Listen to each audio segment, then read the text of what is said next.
The great thing about my history of trauma and adversity is that I almost can't get embarrassed.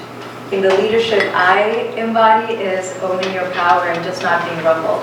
So it kind of makes sense to have like technological difficulties.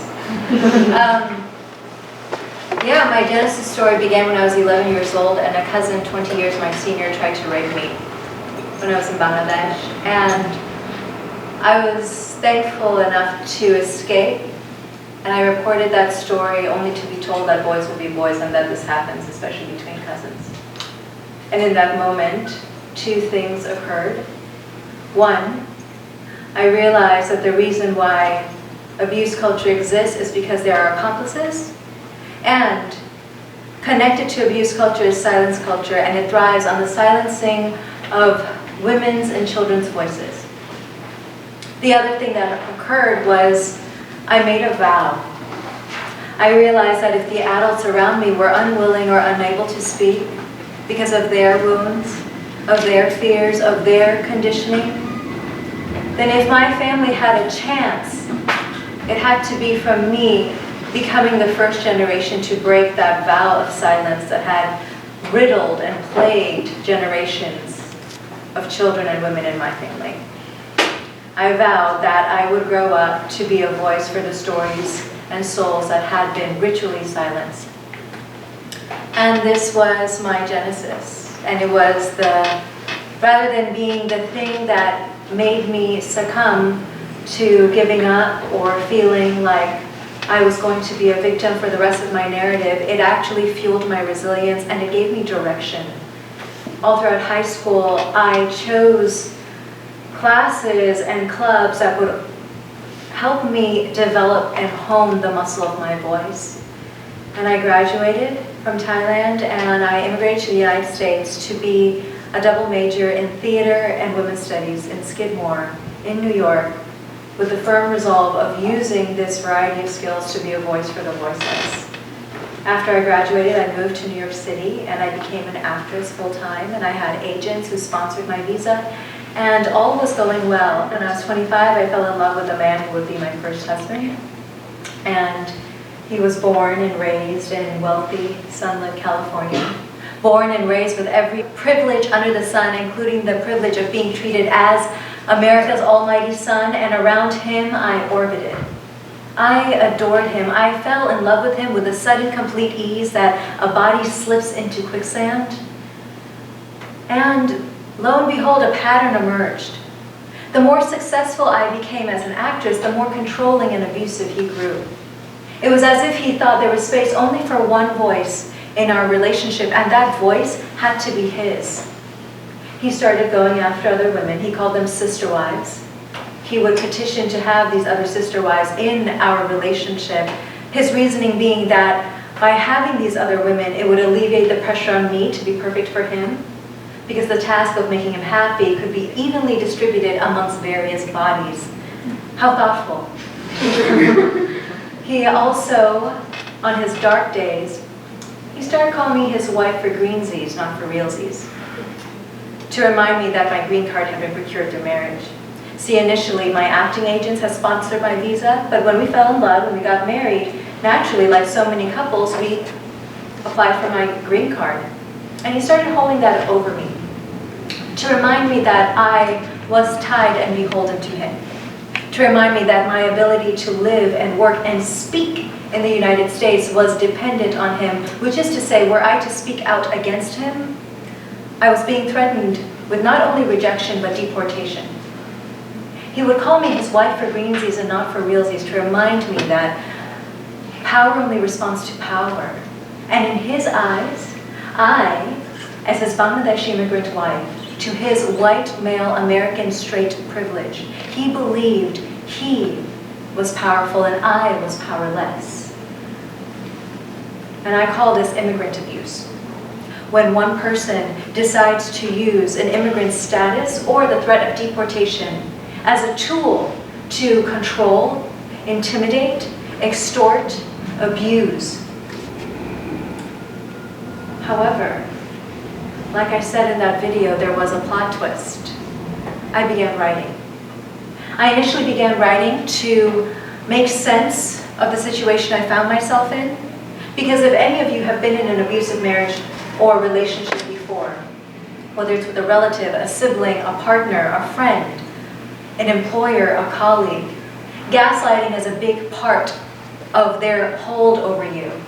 And by writing, or by having any opportunity to voice yourself, you create a support system on the page to verify what was said and then what is trying to be held over you, right?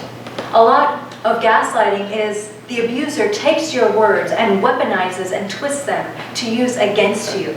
So that something that they'll say on Tuesday, they'll refuse as saying on Wednesday. So I started writing just to create documentation, testimony of what he was doing and what I was saying and what he was doing. And the other reason I started writing was to create a testimony in case he grew severely violent and I was needed in court. And then something miraculous happened. Writing became my fortification. Now remember, until then, I identified not as an author or a writer, I identified as an actress. Meaning my entire professional training and college training, I was trained to recite the words of others, to be a perfect poster child for patriarchy, to recite the words written largely by white men in Hollywood.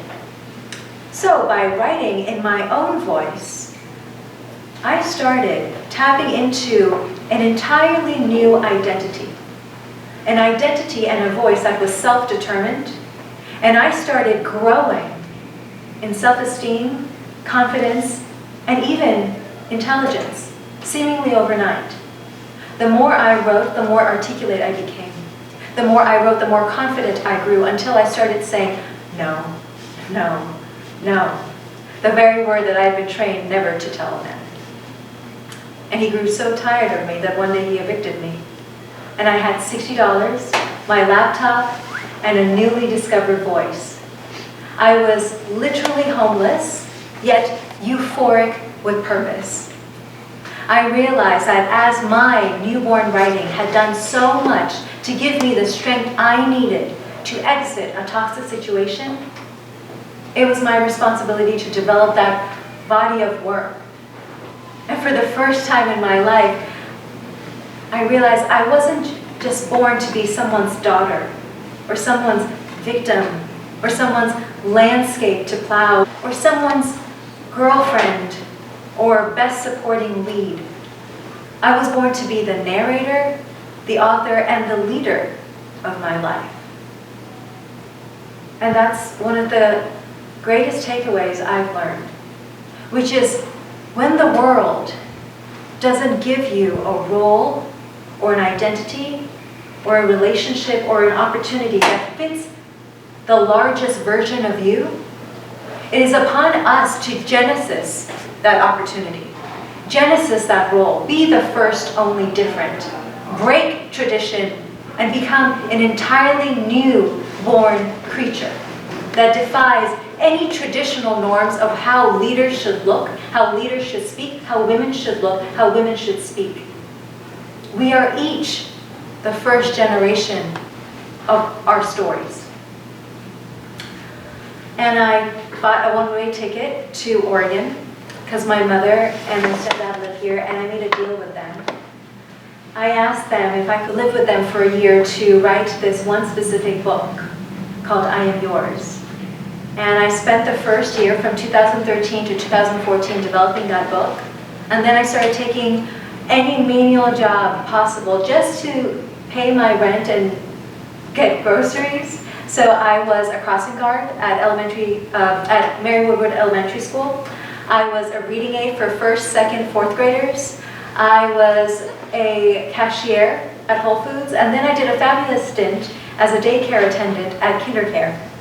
And I did everything I could just to pay my rent and get groceries, because I really believed that if I could birth this one book, it could be the thing I was born to give the world. It would be my form of leadership and service. And lo and behold, I was able to sign with my dream agent in New York And we were able to sell that book to my dream publishers, and that book came out in February 2019, and it literally changed my life overnight. Mind you, after 30 years of hustle, but it still changed my life overnight. And I was initially supposed to be on a 1-month book tour, but it ended up being 4 months.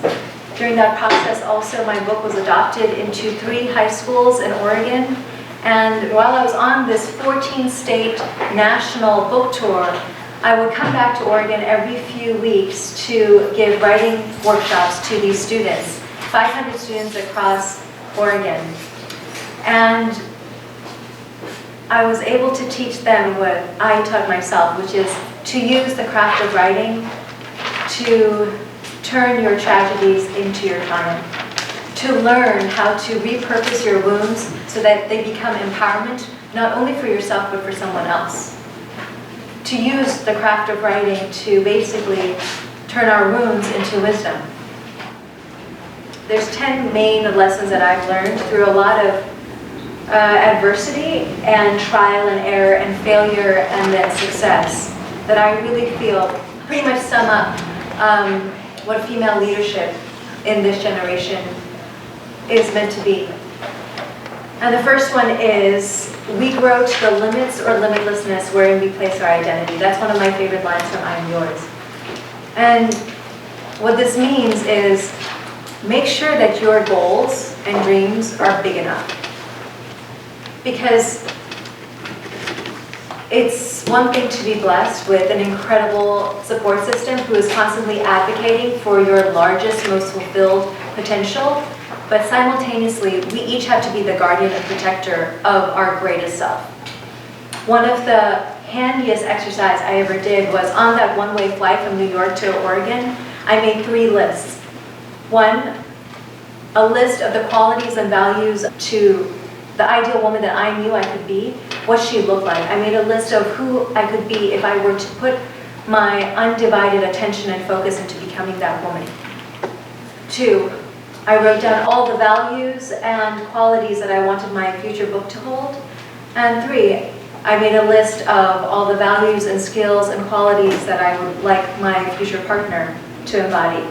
And then, once I gained clarity on that, my task was to come up with a game plan of how to bring each one of those 3 things into fruition, and then just to pour my entire focus and discipline into that.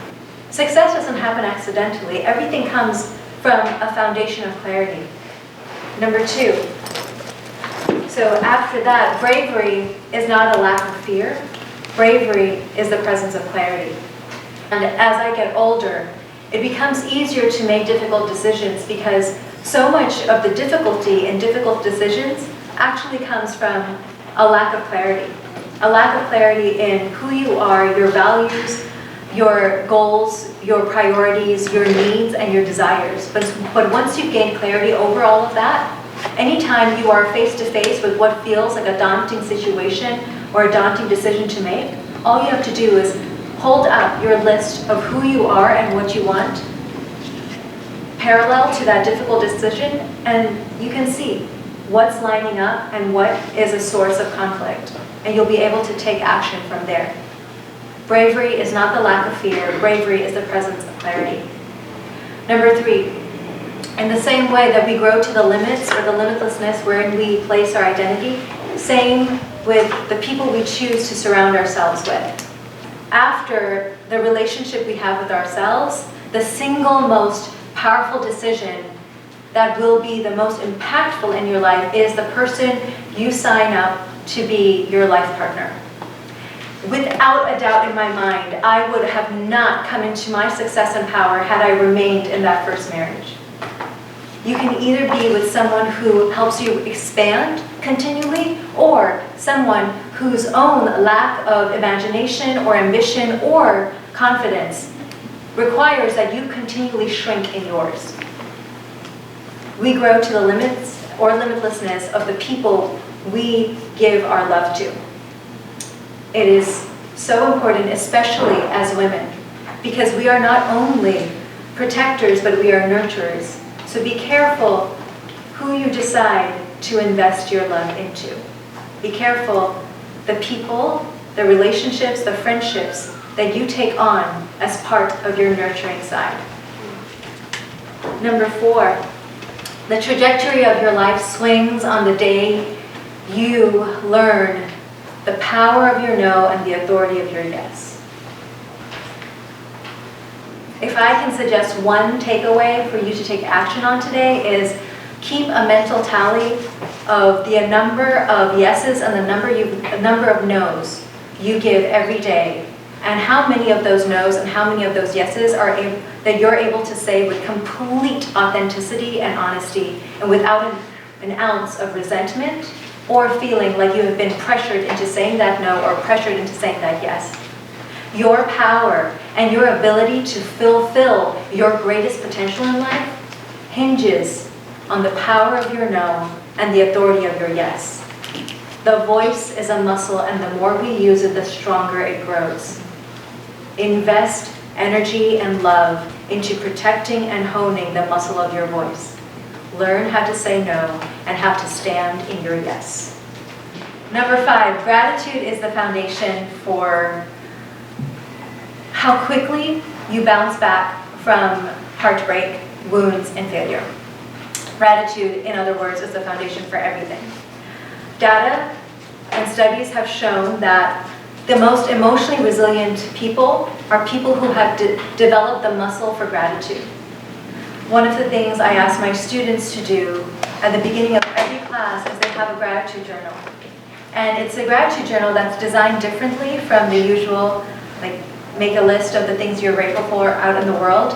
And it's a gratitude journal I designed when I was 24, and I needed to fortify my spirit and my sense of self after I was raped when I was 23. I devised a specific kind of gratitude journal that, 1, to write something that I'm grateful for out in the world, 2, write something I'm grateful for in my relationships, and 3, and this is the most important part, something I'm grateful for within myself. A quality, a skill, an attribute, a characteristic that I can genuinely, sincerely take pride on in myself. A quality and a skill that is rooted inside and is not dependent on outside forces or external appearance or material possessions. Because doing this every day, bringing back consciousness and focus on the beauty and power and strength you hold from inside, develops authentic gratitude, self-esteem, and confidence. And this will determine your emotional agility and resilience and how you survive and thrive beyond the wounds in your life. Which brings me to live from the scar and not the wound. So along with the school adoption of the actual book, I had the honor of creating a curriculum with a cohort of educators chosen by the Oregon Department of Education, and we devised a curriculum made up of 20 lessons and writing prompts that are each designed to lift up and increase the students' levels of empathy, forgiveness for self and others, gratitude, resilience, and sense of purpose. Because we believe that if we equip our young people with tools that focus on those 5 areas of themselves and lives, we're basically equipping them for success, resilience, and fulfillment in life. It's the foundation for everything. And one of the critical tools that we're teaching our young people is how to live from the scar and not the wound.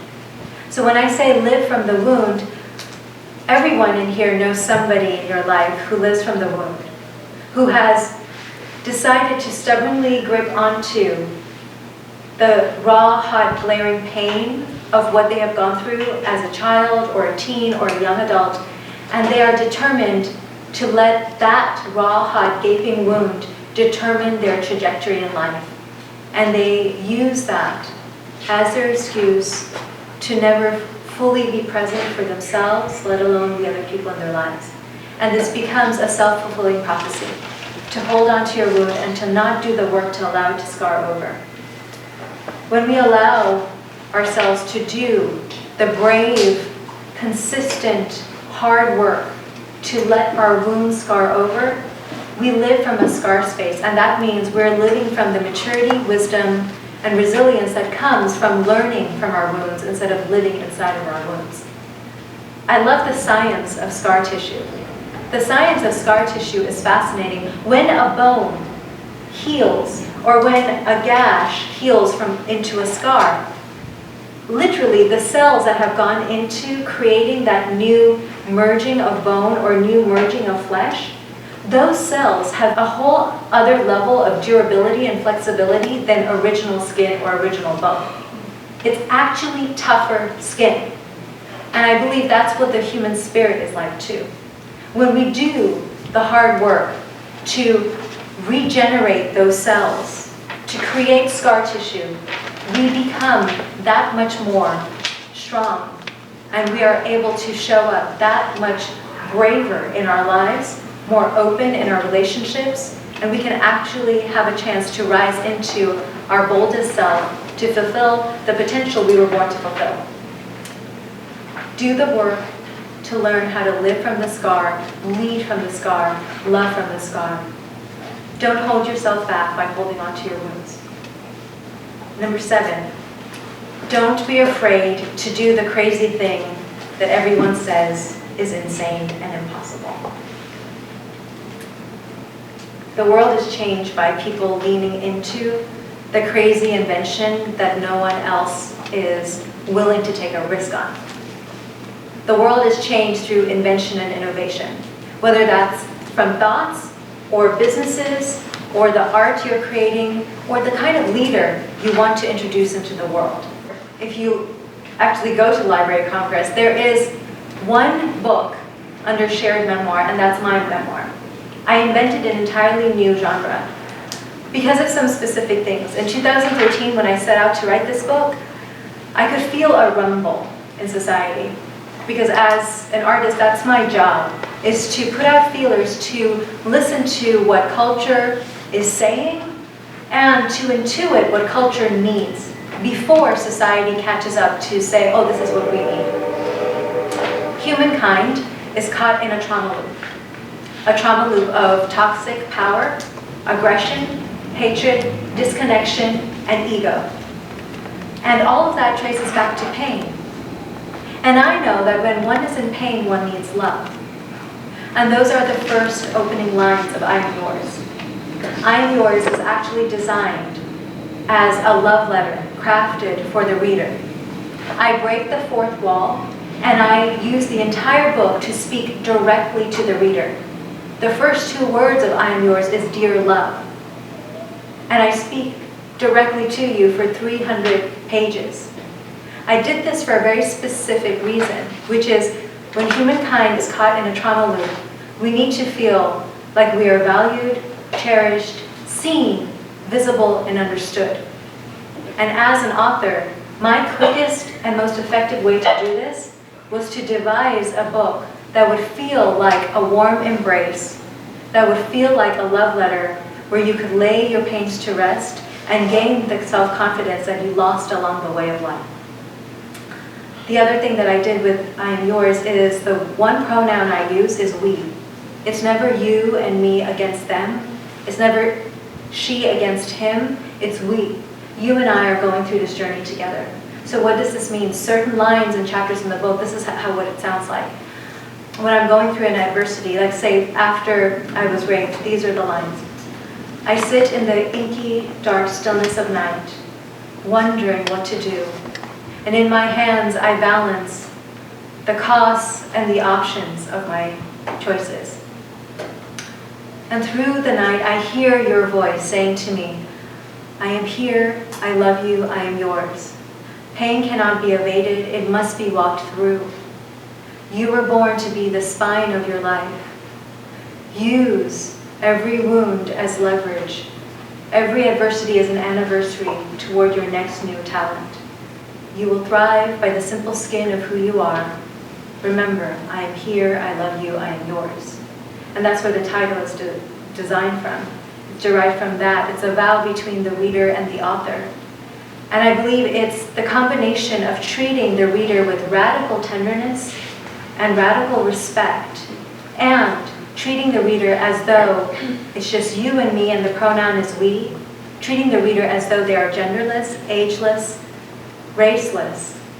This book, which is technically a woman's memoir and a brown woman's memoir, has completely flown in the face of every assumption and stereotype, and it has a demographic of readers that spans ages, races, religions, creeds, and genders. And it wasn't savvy marketing, and it wasn't savvy publicity. It was the fact that I decided to take one crazy creative risk, which was to break the fourth wall and treat my reader as though you and I are one, to treat my reader with the kind of attention and love to help them feel visible and understood in a chaotic and painful world that is right now reeling from toxic male aggression. The world is changed through the merging of innovation and service. Get clear on the kind of leader you want to become, and then start taking risks to invent that startup, invent that public figure, invent that art, invent that film that will deliver the service you were born to deliver. Number 8, empower through representation, diversity, and inclusion. So from the time I was a little girl, I have always loved books. My mother taught me how to read and write when I was 4 years old because she could tell I was a kid who was bouncing off the walls and I needed something to occupy my brain with. And so she taught me at the same time that I was starting to go to preschool. And every classroom I entered, every home I entered, every library I entered, ever since I was a toddler, I have looked for a book that felt like my own world. And lo and behold, I never came across a book with a character that looked like me, with a cast of characters that represented my family, with a voice of an author that truly spoke to the whispers and wounds in my life. And parallel to that journey of feeling invisible in the world's gaze was a 15-year battle with anorexia, a 15-year battle with an addiction to abusive situations and partners. And I believe those are connected. If the world continually treats you like you don't have enough value to live in the books and literature and music and media and films of society, the messaging we absorb is that we are worthless and we are invisible, and then we will reenact that pain and honor that messaging. Which is to say, the way to empower each other, the way to empower ourselves, is to become that voice we need to see in the world to feel truly represented, to feel like there is diversity and inclusion being met. So many of my young students, especially the men, the young men, they don't have fathers at home, or they don't have mothers who are present, or they've already gone through their fair share of abuse and bullying and assault. And the reason why they have glommed onto this book is because finally this book gives them a chance to feel seen and heard, where the main character is not a straight white man of certain privilege, but the main character is someone who represents the kind of adversities that have visited their lives. And through that journey of reading and writing through this book, those kids are discovering the power of their confidence and their voices. And it's because the way to empower each other is to give the microphone over to each other, to reclaim the voice that the world has not allowed you to have, and to stand up and say, I will be the first, only different. Diversity and inclusion, we don't do it because it's the politically correct thing to do. We do it because it is the path toward true, authentic, sustainable empowerment. Empower through diversity, empower through representation, empower through inclusion. Number 9, success is the intersection between opportunity and preparation. Nothing is wasted, so regret nothing. Repurpose everything to learn from it, to use every adversity as a rung on your ladder toward your greatest self. I know a lot of women who say, because being a woman is a uniquely difficult condition to go through in life, they take it as reason to feel disenfranchised or disempowered. But I think it's absolutely opposite. It's actually through adversity that we tap into our greatest strength, our greatest maturity, our greatest resilience. And if, as women, our lives and narratives are visited with that many more adversities than our male counterparts, all that means is we have that many more opportunities to grow into our greatest selves. Right? Regret nothing, use everything, waste nothing. Use everything as preparation, so that when the opportunity to speak enters your life, you are willing and able to deliver. Number 10, discipline begets discipline, which means discipline created in one aspect of your life can easily be translated and applied to another area of your life. So I wake up at the same time every day. I wake up either at 6 or 6:30. I do yoga, I meditate, I do crunches, I run 7 miles, I have my prayer journal and my gratitude journal. And all of this is because maintaining that mindset of discipline absolutely gives me the focus and tenacity I need in my profession. Show up continually with a performer and Olympian mentality versus, oh, let's just kind of go with it. Discipline begets discipline. Increase your comfort and muscle for discipline so that when you're called to take action, you are the one person who has that cutting edge in the room. Lo and behold, as you rise in your career, people are going to be more willing to invest in you. Meaning donors, supporters, investors, publishers, agents. Discipline begets discipline, and it means people will be willing to invest in you in ways that your peers will not get. Bonus. To speak is a revolution. That is the warrior cry on the back of my book. And what it means is, again, the voice is a muscle, and the more we use it, the more it grows. And it also means that it is the one privilege that we are all born with, and it's up to us whether or not we exercise it, especially in the name of those who cannot. One of the turning points in my life came when I was 21 years old, when I was 20, and I started volunteering at an orphanage in Thailand during my summers back home. I would do an internship in the theater world one summer, and then I would go back and volunteer at this orphanage in Thailand on the other summers. And I was charged with the infant ward. Most of the children, they had cerebral palsy, and they required a tremendous amount of love and respect on a whole new level that I had never really been pushed to access inside myself before. And there was this one boy whom I called Little Star. And Little Star was unlike any child. And I know all children are unique, but he was vividly so. Little Star had been born with all 4 limbs fused in place. He didn't have rotator cuffs. His arms were in permanent right angles facing down, and his legs were the same. And he had devised a way to move around in the world by shimmying on his stomach. And he would shimmy like a starfish. And that was one of the reasons I named him Little Star. And because of this shimmying motion, he had developed a highly honed little six-pack. And like the rest of the kids, his head was shaven because of the extreme heat and humidity in Thailand, and also to ward off lice. And he had his little starfish shimmy, and he had this smile that never left his face. And that's why he was a star. He was an orb of light in a dim, dark world. He always smiled no matter what was going on around him.